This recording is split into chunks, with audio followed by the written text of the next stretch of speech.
Good morning, everybody. It's Tom Christie back in the painting studio, and we're going to start a new project.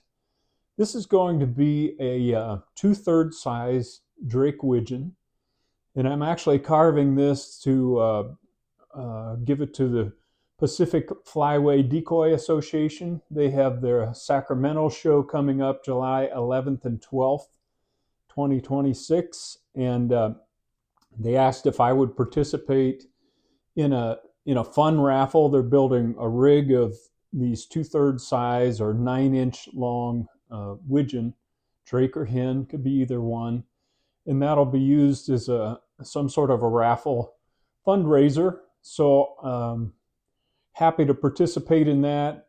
The Pacific Flyway show has been a long-standing, great show, and glad to be a part of that, even though it's from a distance. So I started work on it. I've been searching online for some inspiration, found some beautiful photos, kind of zoned in on a calling widgeon, and similar to this one. So I've made a pattern. I'll bring the camera in. We'll talk a little bit about how I made that pattern. We'll take a look at it, and I'm ready to go to the wood shop and start cutting things out. If you're enjoying my channel, just a brief commercial. This is a totally free channel, but if you would hit the subscribe button, that does help me out. It's a show of support as I continue to build. I think I have over 380 videos, how-to videos on this site, with the goal of getting people interested in and passionate about carving wildfowl, be it decoys or waterfowl or decorative carvings. I'm not a decorative carver myself, but you may be able to pick up some tips on my YouTube channel here that would help you in your decorative carving pursuits. Anyway, I would appreciate it if you'd hit that subscribe button. Let's get the camera close up on the pattern here and talk a little bit about what I'm going to carve. I do have some experience carving a whistling widgeon or a scolding widgeon. This was a final approach bird that I carved for them. And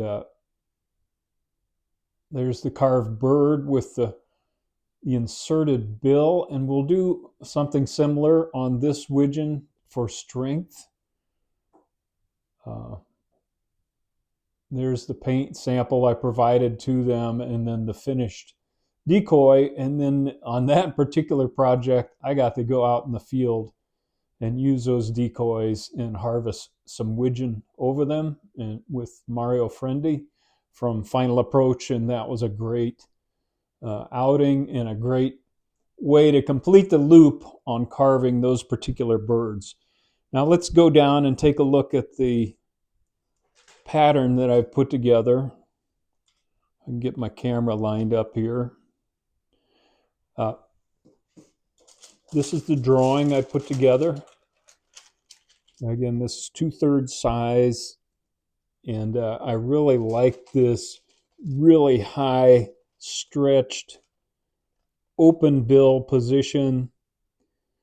Really captured my imagination. I want to try to duplicate that in wood, so I've developed a pattern, and I used Pat Godden's widgeon pattern from his book. You can see this pattern book is well used, and I highly recommend any of Pat Godden's patterns. He sells them online on his website at goddenart.com, and he'll sell you an individual pattern, very reasonable price. But the reason I mention that here is I use reference dimensions off his life-size patterns and I know that I need to get to a 9-inch body because that's the guideline given by the California show. Again, this is not a competition. I want to make sure you know that. So this is a fundraiser, and I thought this is a way to demonstrate the creation of a 2/3 size widgeon, and also maybe create some interest in the widgeon rig that they're putting together for the fundraiser. So I've got top-down patterns And I leaned heavily on Pat's pattern for the top-down view, just sized it to the 9-inch size. I make my patterns out of cardstock, and so I've got the head separated here, got my patterns made. I need to think about this bill insert. What I'm probably going to do on this bird is get a block of hardwood and embed it in the head and epoxy that in place and then cut out the head. And that way there'll be a lot of strength back here, especially in this open position. If I just put hardwood pieces in both of these, it's going to be pretty vulnerable out there. I think if I embed a block, that'll give us some meat back here to keep these pieces intact if they happen to take an impact on the bill. I get a lot of questions about, do I sell my patterns? And I don't. I just don't want to get into the logistics of selling patterns. Pat Godden's doing that, and his patterns are excellent. So I'd rather talk about how to create your own pattern. And I created this one by finding a nice, clear head profile in this calling position with the bill open. I could see daylight through the nostrils, so I know I had a clear profile. The body on that particular picture, I could tell was short because the tail was angled towards the camera. And if you just take that picture and make a pattern out of it, you're going to end up with a body that's too short and a head that looks too large for the body. So I used a different picture when I was sure that I had a nice clean side profile of the body of the widgeon, kind of in a similar pose. And I put the two together to create this pattern.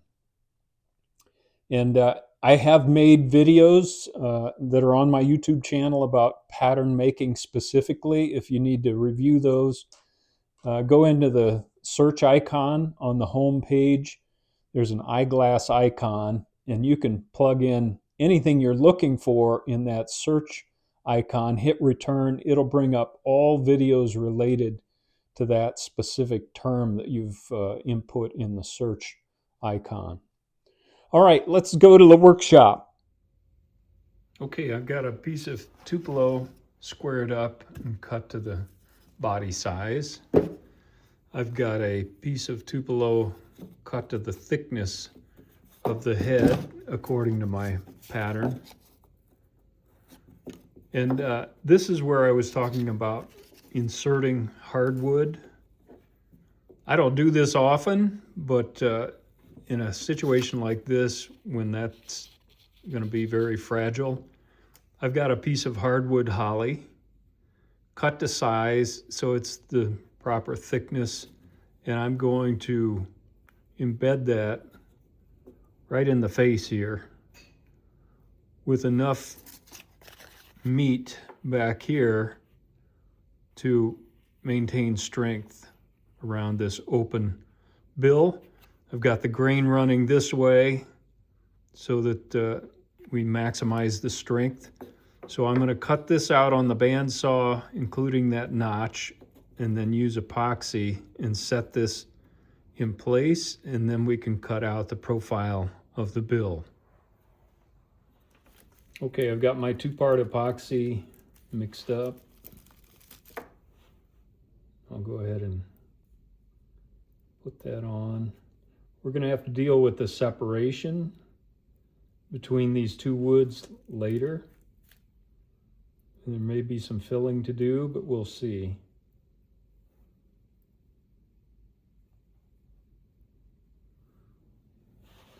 I've got this on wax paper so that I don't epoxy my bird head to the bench while it's curing. All right, I'm just getting a good coat of epoxy on both mating surfaces. so there's a good strong bond that forms.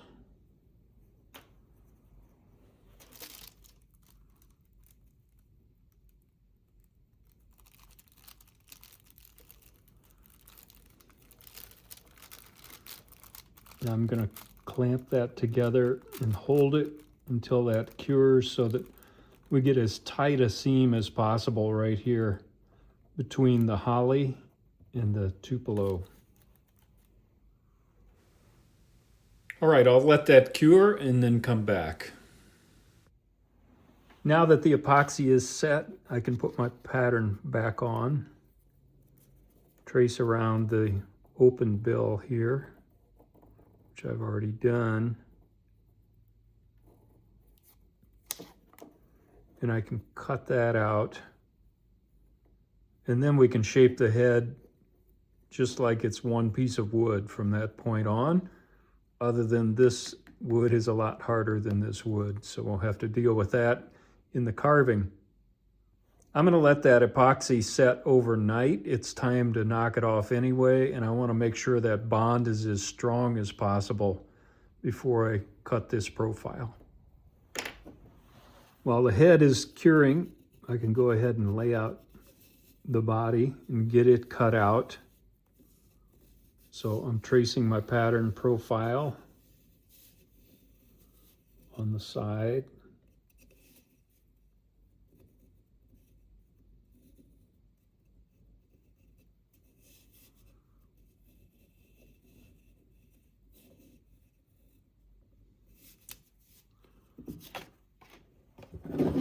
Then I'll use my square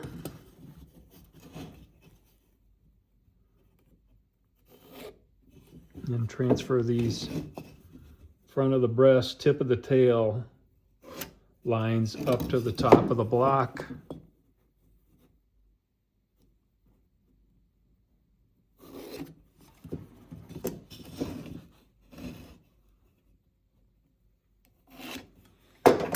And I can get my top-down pattern.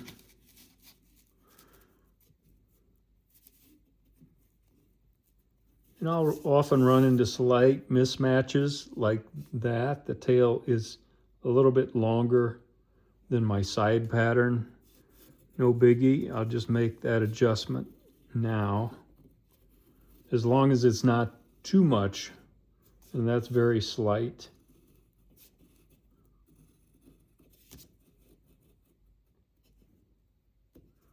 Also going to mark my center line on here.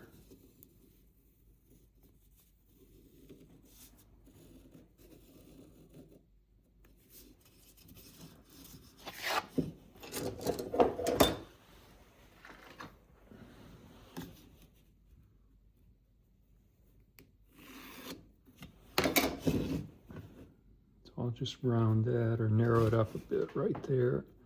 I like to leave a little bit of a blunt end so it's not fragile.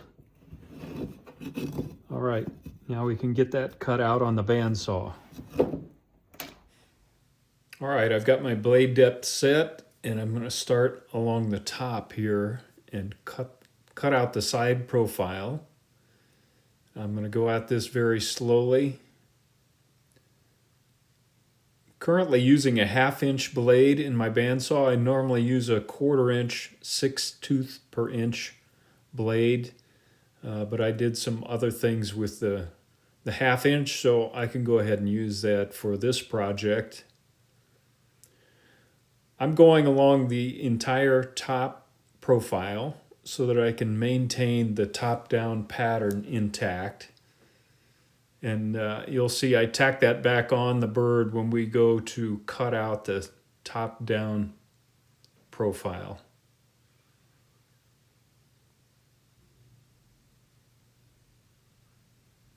All right, I'm going to set that aside, but come back and use that later. And I just took a slice along the top. Now I need to go back and cut out these little sections.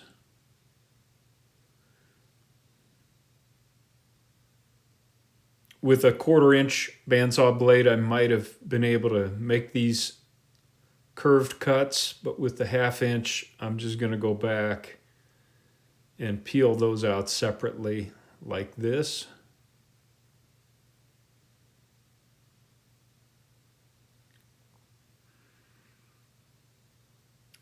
I'll cut the side profile of the breast here.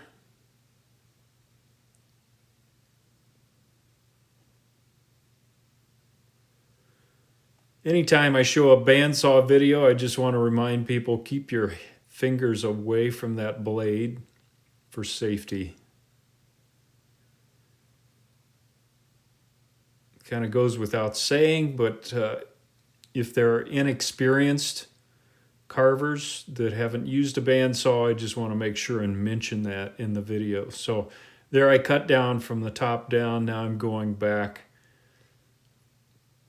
cutting the top side of the tail, meeting up with that.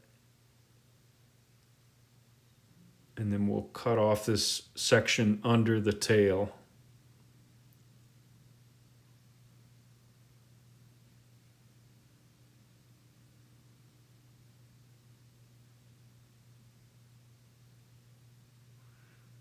All right, we've got our side profile set. Now I've got my top scrap piece lined up with the lower piece. And I'll just tack that on temporarily so that I can cut the top down pattern.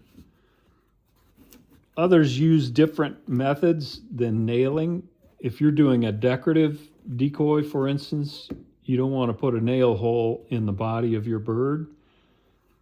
I've heard other types of, temporary adhesives, Velcro. There are different ways you can do that.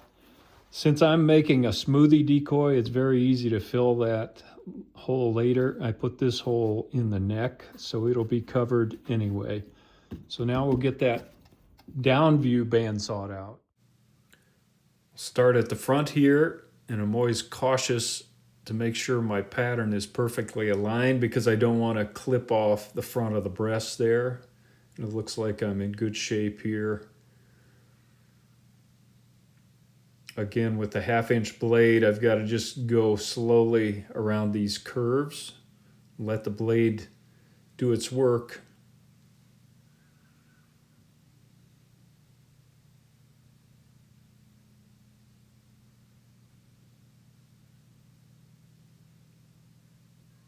I want to run this at actual speed. It's a little boring to watch, I get that, but if someone hasn't bandsawed out a decoy block before, I just want to show the entire process here. I'm mentioning when you get down to this area, there's very little wood under the tail, and the block is going to want to have a tendency to pull down. So you really have to hold on firmly to the front of the bird here to maintain contact with the table, and make sure that that blade is not allowed to pull the block down, put the blade in a bind, or worse. So I'm really firmly holding down the front of the bird here as I go through the tail section. I'd rather you not learn that the hard way. Same process here. Got good focus on my hands here. I apologize for that, but I'm my own camera person, so I look at these after the fact, and sometimes they're not the greatest videos. But you'll forgive me for that, I hope. All right, I'm going along the other side now. I've marked these areas where the side pocket meets the rump, and also where that rump area meets the tail as it comes into the body, so that I make sure that I make those turns appropriately and we don't lose the top-down profile there. Same thing here, I've got a hold of the front of the block so I can get through the tail without it pulling down. Now we can remove that scrap top piece.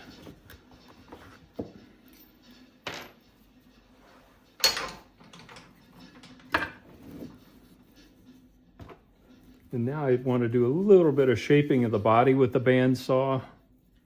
Very carefully. Take a little bit of a bevel cut off the bottom here to begin around the bottom. And then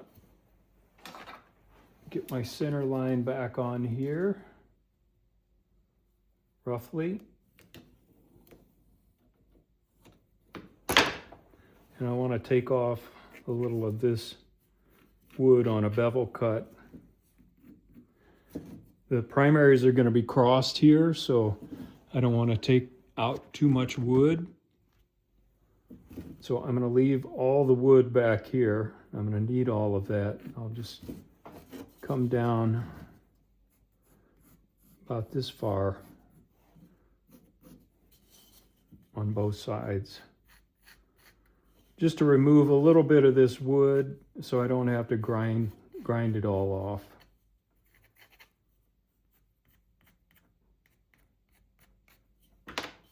And begin to shape up the body a bit. I've got the table set on a 30-degree angle, and that way I can put the decoy flat on its bottom and go in and peel off that material here and here. Do the same in this direction. I would just say you need to be very careful on these cuts. Keep your hands out of the way of the blade, so that if the blade does catch and want to pull the decoy down, you're not close to the blade. All right. These small bevel cuts along the lower edge, pretty easy. The decoy is nice and flat on the table.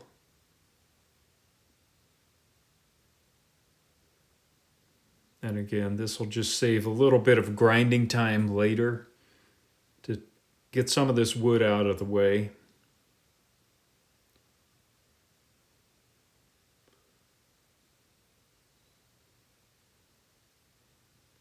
Now I'm going to do these, set the decoy on its side and kind of rock it through the blade.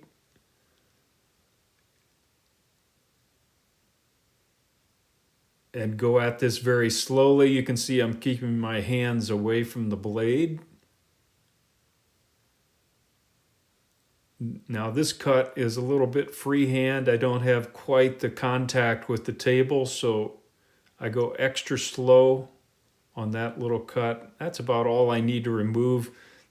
This is a small decoy, 2/3 size, so it'll be a quick job to grind off the rest of this with the grinding equipment and get a fully round bird.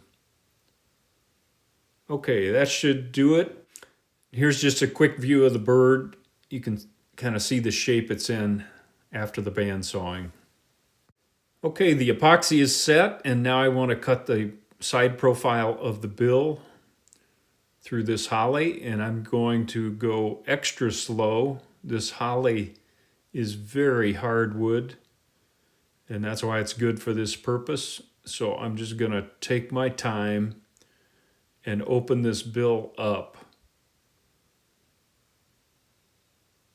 I get down to the bottom here. I'm going to have to go at it slowly and kind of open that up with multiple cuts to get that rounded area in the corner where the upper and lower mandible meet.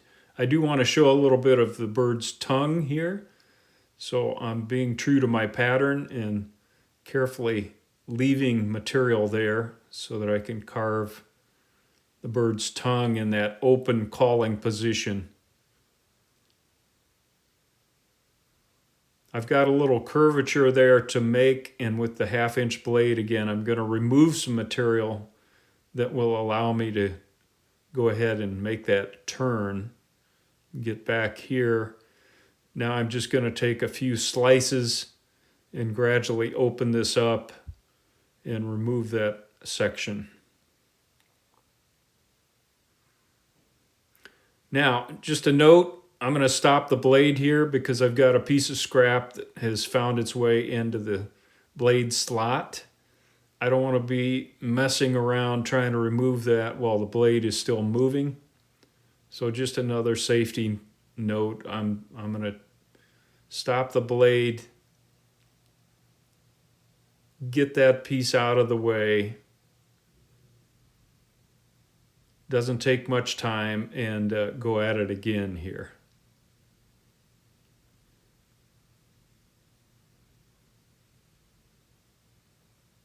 Kind of cutting off the end of the lower mandible there so I can leave not a razor's edge. And then I'm just cutting the profile of the lower mandible here back to the throat or chin.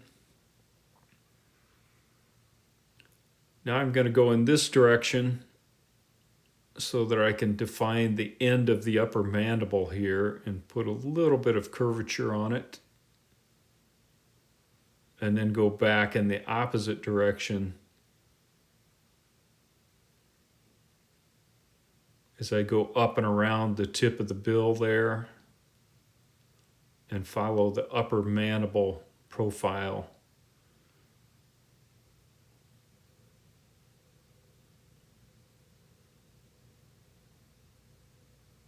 Carefully back out of that, and I'm going to go at this from this direction to finish my cut. Okay, that looks good. Back to the bench. We've got the hardwood insert done, the body and the head roughed out. All right, everybody, that's a good place to stop for the night. It's getting dark. It's starting to snow. It's time to quit for the day. In the next session, we'll get the head shaped up. We'll see how far we get. Until then, Tom Christie signing out. Good carving to you.